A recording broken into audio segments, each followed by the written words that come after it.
Let's say tomorrow you have been tasked to recruit 200 engineers and form an organization. How would you go about doing it? Would you have all the 200 as one team?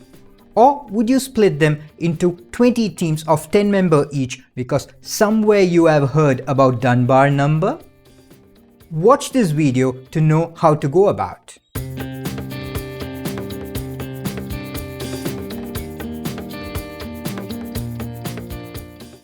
Hello there, I'm Krishna. Welcome to my channel.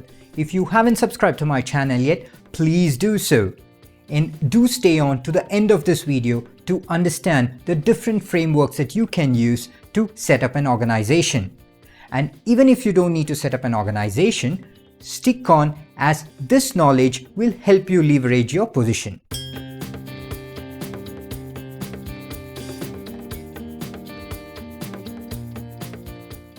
Now that you have been tasked to form a team structure, let us first look into what principles goes into forming a team structure.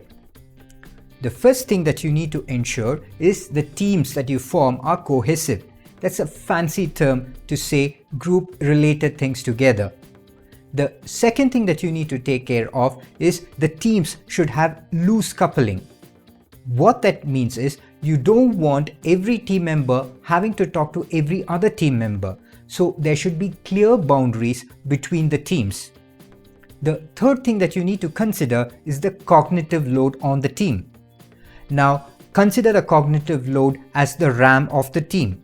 Now if you give a complex module to a team, even if it has high cohesion and low coupling, that's going to burden the team. So you need to ensure that the cognitive load on the team is not very high.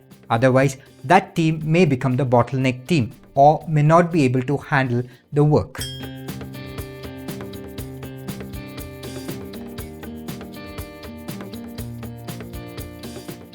Let us look at the different frameworks that are available. Let's start with the team structure as suggested in the PMP. PMP suggests three kinds of team structures. One is the functional team structure, the projectized team structure, and the metrics team structure. The metrics team structure is further broken down into strong metrics, weak metrics, and balanced metrics. Let's quickly look into what each of them mean. The functional structure is commonly seen in traditional teams and as well as some of the new age teams also. In the functional structure, you make teams based on the specializations. For example, you would find sales and marketing team, HR team, development team, QA team, etc. Here, most of the communication happens within each of the functions. In the projectized structure, you organize your whole organization in terms of projects. So when one project is over, all the team members gets allocated to other projects. Most of the communication happens within the project. The matrix structure is a combination of the functional structure as well as the projectized structure. Here, a team member would report to the functional manager as well as to the project manager. Now, based on who has more control, this matrix organization is split into the three subdivisions. One is a strong matrix. In a strong matrix, the project manager has more control. You have a weak matrix. In the weak matrix, the functional manager has more control, and you have the balanced matrix. In the balanced matrix, both the project manager and the functional manager have equal control. Hey, if you haven't subscribed to my channel yet, this is the time to do so. In the next few minutes, we will look at the adaptations of the team structure to a software organization.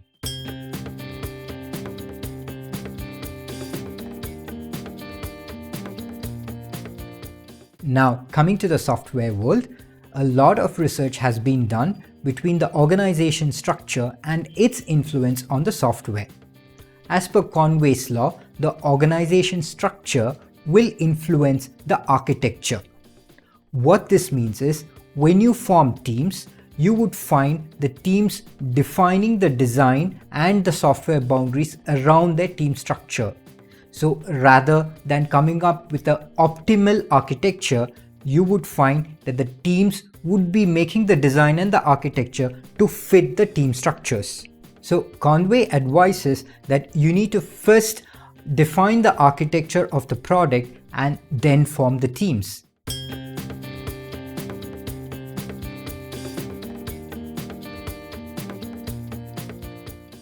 So how should a software team look like? The authors of the team topology has suggested 4 types of team that you may need in an organization. They have considered the cognitive load as well as the communication, and then they have suggested these 4 types. I will leave a link to this book in my description, and it's a wealth of knowledge if you are interested in understanding the team structures. The 4 types of teams which they suggest that you may need in an organization are a stream-aligned team, a platform team, a complicated subsystem team, and an enabling team. Now let's look into each of them in detail. A stream-aligned team is a focused team which is looking at building a product, service, or feature and releasing it to market. The main focus of the stream-aligned team is to build something and release it to the market as soon as possible. All the other 3 teams are focusing on reducing the cognitive load of the stream-aligned teams. So a platform team would identify those common capabilities that is needed by a stream-aligned or multiple stream-aligned teams and build them, so that on the long run you can save on cost and as well as increase your speed of delivery. Complicated subsystem teams are those teams which require specialized knowledge. The goal of the complicated team is to provide services so that the cognitive load of the stream-aligned teams is reduced. Enabling teams are specialists in certain area and they help in bridging the gap of the stream-aligned teams. The goal of the enabling team is to help stream-aligned teams gain the capability over the long run. So in summary, in an organization, you may need 4 types of teams: the stream-aligned teams, the platform team, the complicated subsystem, and the enabling teams. Now you can look at your need and decide on what types of team that you need. The authors of team topology have also defined different interaction modes between these teams. I will cover that in a different video. Thank you very much for watching this video. If you found this video helpful, please like and share. And if you haven't subscribed to my channel yet, please do so. Thank you.